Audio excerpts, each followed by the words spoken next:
Le Sinister Mark, l'un des variants, voire le variant le plus terrifiant de Invincible. Il est apparu non pas dans la Invincible War mais bien avant et a été une sacrée épine dans le pied pour Angstrom Levy. Ce variant de Invincible nécessite sa propre vidéo et c'est pour ça qu'aujourd'hui on va en parler dans la vidéo du jour. Je suis Ludo du Ludoverse et j'espère que tu es bien accroché car on va partir dans l'univers du Sinister Mark, essayer de comprendre un peu comment il est devenu fou et je vais vous raconter tout ça vis-à-vis de son histoire et on va peut-être même rentrer dans son passé, son futur dans les comics. Donc reste bien accroché car on est parti pour l'univers d'Invincible, Sinister Mark et bien sûr de Mark Grayson. Let's go! On commence directement avec les origines du Sinister Mark. Car en effet, Sinister Mark, c'est encore un variant de Mark Grayson qui a mal tourné. On le rappelle, Angstrom Levy avait dit que dans l'immensité du multivers, eh bien, il y avait très peu de Invincible qui avaient bien tourné. Et évidemment, Sinister Mark ne fait pas partie de cette liste de gentils Mark Grayson. C'est le genre de personnage qui prend un sacré plaisir à faire du mal et il est considéré, comme je le disais, comme le plus mauvais de tous les Invincibles. Ne serait-ce que par son nom, on n'a pas trop de mal à le comprendre. On peut bien évidemment le surnommer Sinister Invincible ou Sinister Mark, ainsi que Cape Invincible. Il a beaucoup de noms, mais vraiment le Sinister, qui veut dire sinistre, veut tout dire selon moi, donc je pense que vous l'avez bien compris. C'est un des variants qui a mené le plus la vie dure, comme je le disais, à Angstrom Levy, étant donné qu'on l'a vu dans la saison 2, mais j'y reviens un peu plus tard, et il rejoindra ce dernier lors de la Invincible War. Mais vous inquiétez pas, on développe bien sûr un peu après. C'est un véritable psychopathe, il adore le meurtre et ferait tout pour mener à bien ses objectifs et surtout y trouver un petit peu de plaisir parce que sinon, vous ne seriez pas un psychopathe, j'ai envie de vous dire. Niveau design, c'est l'un des marques les plus stylées et c'est pas compliqué de faire ça vu le flow qu'il a. Costume, non pas jaune et bleu comme le Mark Grayson ou l'Invincible qu'on a l'habitude de suivre depuis plusieurs saisons, mais là c'est plus un costume jaune et noir avec le noir qui est vraiment plus présent, c'est-à-dire qu'il remplace quasiment en fait tout le bleu qu'il y avait sur le costume jaune et bleu de notre petit Invincible. Et en plus de ça, il a ce qu'on appelle des goggles, des petites lunettes qui sont, elles, à la différence d'être blanches comme pour notre Invincible Prime, elles sont sombres et noires. Et bien sûr, on n'oublie pas le détail de style qui tue, sa magnifique cape qui lui permet du coup d'avoir aussi le surnom, comme je le disais précédemment, de Cape Invincible. Donc, à l'image de Omni Invincible qui lui aussi a une cape, selon moi, ces deux-là ont un flow légendaire, même si Omni Invincible, Omni Invincible, Omni Mark a pour moi toujours le flow le plus légendaire, mais on va le laisser de côté celui-là car ce n'est pas sa vidéo, il a déjà eu la sienne. On y revient aussi un peu plus tard dans la vidéo. Bon, notre petit, comment s'appelle-t-il déjà, Sinister Mark a fait ses débuts, comme je le disais, non pas dans la Invincible War, mais dans Invincible saison 2. On peut supposer, on va dire, qu'il a eu une vie assez similaire à celle de Mark Grayson Prime, donc le Mark Grayson de l'univers que l'on suit depuis l'épisode 1 de Invincible, sauf qu'à la différence de ce dernier, il n'a pas été élevé comme un humain, comme une personne vouée à avoir bien, les sentiments humains. Non, il a dû être élevé comme un petit Viltrumite sous les ordres de son père, qu'il a bien formé pour qu'il puisse l'aider justement plus tard à conquérir la planète Terre, à l'annexer, afin que l'Empire Viltrumite puisse en prendre totalement possession. Cependant, et ça on peut le supposer assez facilement, il semblerait que ce Sinister Mark se soit retourné contre son père, son Omni-Man, et qu'il soit devenu dirigeant à sa place, voire dirigeant lui-même de tout l'Empire Viltrumite.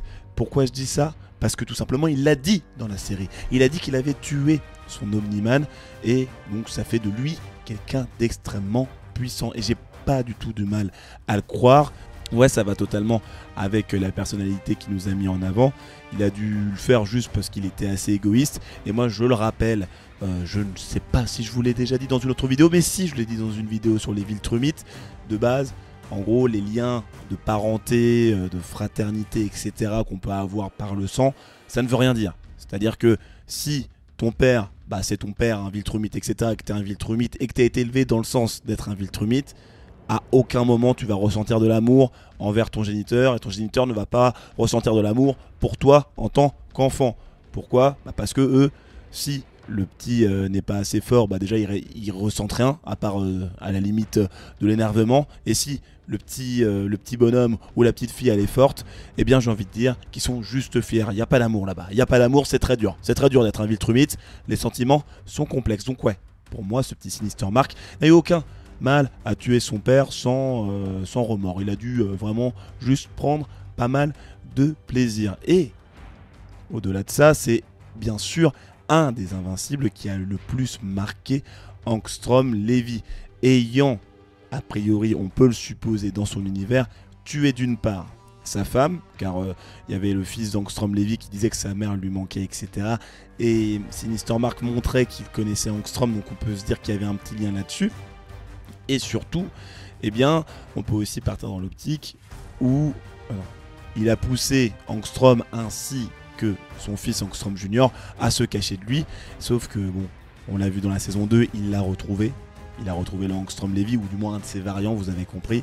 Il a chopé le cou du petit Angstrom Junior, et avec un bon petit sourire malicieux sur le visage, on le voyait, il voulait juste faire souffrir Angstrom Levy. Il a buté son fils devant lui, laissant Angstrom vivre et souffrir ad vitam aeternam. Horrible, horrible, horrible, oui je le dis.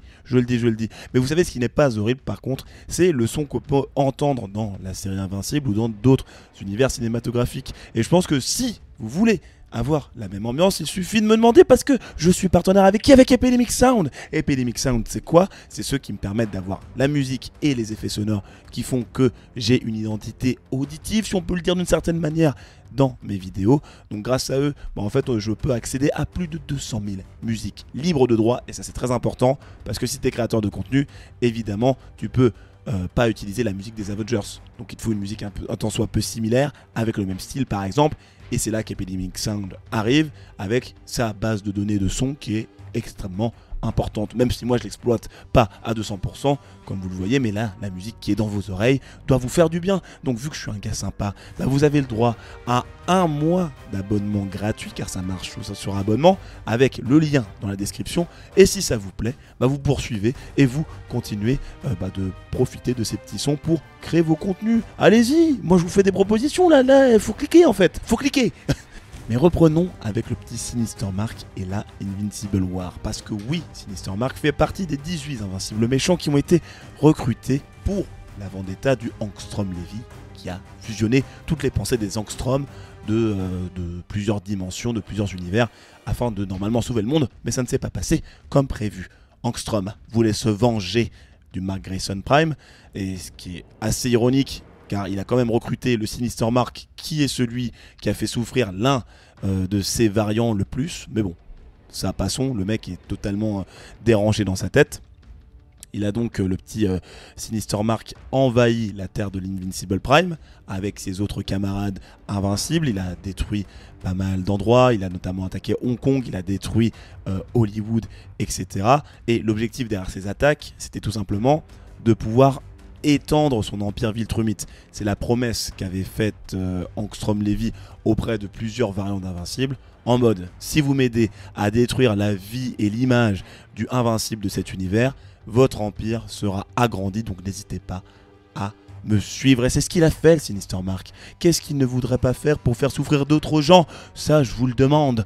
Et donc, ce petit Sinister, il fait partie des survivants de la Invincible War. Il a même cette aura de leader des Invincibles qui lui permet en gros de faire monter un petit peu la mayonnaise, si je puis me permettre, auprès des survivants, en leur disant non, en fait, le petit Angstrom là, on va arrêter de le suivre, on a fait assez de destruction sur cette planète, et j'ai envie de dire, vu le nombre de Invincibles qui sont décédés, mieux vaut qu'on se retourne tout de suite, parce que sinon, ça peut très bien être notre tour, et on n'aura jamais notre empire qui va être agrandi. Donc il a proposé un truc simple à Angstrom. Il lui a dit, il a fait partie de ceux qui a fait monter cette demande, soit tu nous aides tout de suite à étendre notre empire, soit on te bute. Ils ont commencé à approcher, Angstrom il a dit, hop mon petit pote, bon il a pas vraiment dit ça mais t'as compris, il a balancé ses petites boules, il a ouvert des portails, il a renvoyé tous les Invincibles dans le fameux univers Wastelands, l'univers désertique dans lequel Angstrom Levy s'était fait évidemment défoncer par le Mark Grayson Prime.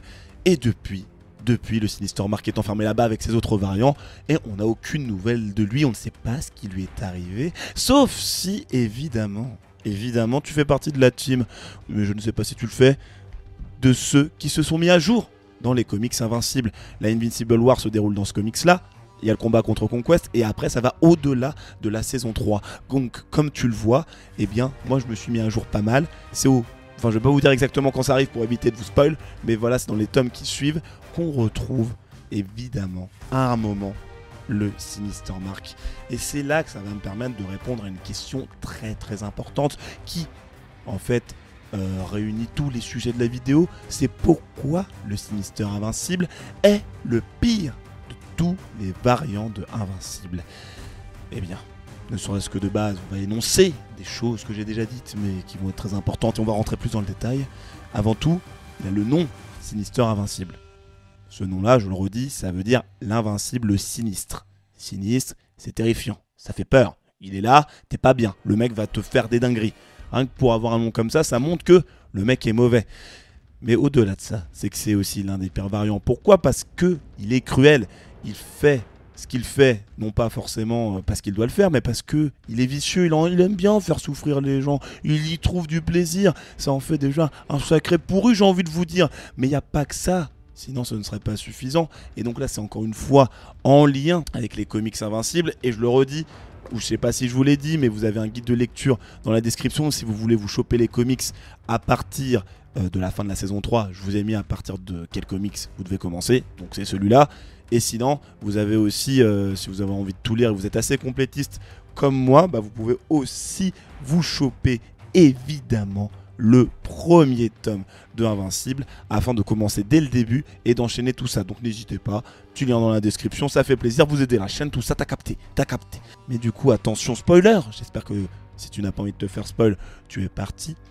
C'est que dans les comics, à un moment on retrouve donc bel et bien ce Sinister Invincible ainsi qu'Angstrom Levy, sinon ce ne serait pas drôle. En fait, le Mark Grayson Prime le retrouve face à Angstrom Levy et Angstrom Levy l'envoie dans l'univers désertique de par une petite confrontation, mais je vous passe les détails pour éviter de surcharger la vidéo évidemment. Il se retrouve alors dans l'univers désertique comme je vous ai dit, mais cela ça arrive des années, des mois après la Invincible War. Et il tombe sur qui ? Sur le Sinister Invincible, mais pas dans un état totalement sympathique, pas dans une apparence très propre, très sympathique, très saine. Non, il retrouve un Sinister Invincible qui est en train de bouffer d'autres variants d'Invincible, parce que oui, il est resté longtemps là-bas, le petit père. Et pour pouvoir survivre, il fallait bien se nourrir, donc ils ont commencé, les petits Invincibles, à s'entretuer, à se bouffer entre eux. Ce Sinister Invincible, c'est devenu un cannibale. Et donc ils ont commencé, comme ils l'ont expliqué au niveau de cette partie de l'histoire, par tuer les plus faibles. Et après, bah, c'est devenu juste un délire du « Oh purée, c'est bon, je deviens assez fou et je vais continuer de les bouffer ». Donc, le Sinister Invincible, il n'a pas fait ça que pour la nourriture, c'est juste qu'il y trouvait du plaisir. Il est devenu totalement fou et taré, peut-être qu'il était déjà avant et que ça a encore débloqué un autre truc. Et quand il interagit avec le Invincible Prime, notre Mark Grayson principal, eh bien, on a l'impression qu'il considère que c'est une illusion, c'est ce qu'il dit évidemment. Et après qu'il se rende compte que ce gars-là existe bel et bien, c'est pas en mode « Oh là là, tu peux m'aider à sortir », non. Il est en mode « Mec, je vais te bouffer, viens là, je vais te bouffer ». Donc ils se poursuivent et tout, et c'est là qu'arrive un autre Invincible qui a survécu, le Mohawk Invincible, avec un flow légendaire, tenue bleu-noir. Faudra peut-être que je fasse une vidéo sur lui, parce que waouh, je me suis mis à jour concernant sa petite vie, et autant dire que c'est chaud, mais le Mohawk Invincible fait partie des survivants. Et d'ailleurs, vous me direz dans les commentaires si vous voulez une vidéo sur lui, évidemment. Il vient aider alors le Mohawk, l'Invincible Prime, ils se mettent à deux contre le Sinister Invincible, et il le défonce, le Mohawk. Il le défonce parce qu'il a dit que c'était le Sinister là, le pire d'entre tous. Il est vraiment choqué par ce qu'il a vu et par ce qu'il a fait. Et il l'élimine. Il était temps de se débarrasser de cette pourriture. Donc, goodbye Sinister Invincible. On t'a beaucoup apprécié, on t'a beaucoup détesté. J'ai adoré ton flow, mais il était temps de te dire au revoir vu comment t'avais mal tourné. Donc vous l'avez compris, dans Invincible, c'est peut-être saison 4, non, je pense saison 5 et 6, on le retrouvera ce Sinister Invincible, et je pense qu'ils vont très bien dépeindre ce côté où il a bouffé ses camarades. Et surtout, j'espère qu'ils vont bien montrer, notamment Robert Kirkman, le créateur de la série, comment ils y trouvent du kiff et comment ils vont dépeindre tout ça. Et au-delà de ça, ce qui fait donc encore une fois que c'est l'un des pires, c'est qu'il c'est un véritable malade mental. À voir s'il bouffera l'un des variants de Invincible qui n'était même pas censé être dans la dimension des articles, Omni-Invincible, dans la saison 5, 6, 4 ou que sais-je. Mais en tout cas, ce qui est sûr, c'est que cet Invincible a prouvé encore une fois que Cécile avait raison. Et j'en parle juste ici dans les vidéos qui sont juste là, donc n'hésite pas à cliquer. C'était Ludo du Ludoverse, abonne-toi, lien Epidemic Sound dans la description, les comics dans la description aussi. Je te dis à la prochaine, abonne-toi, salut!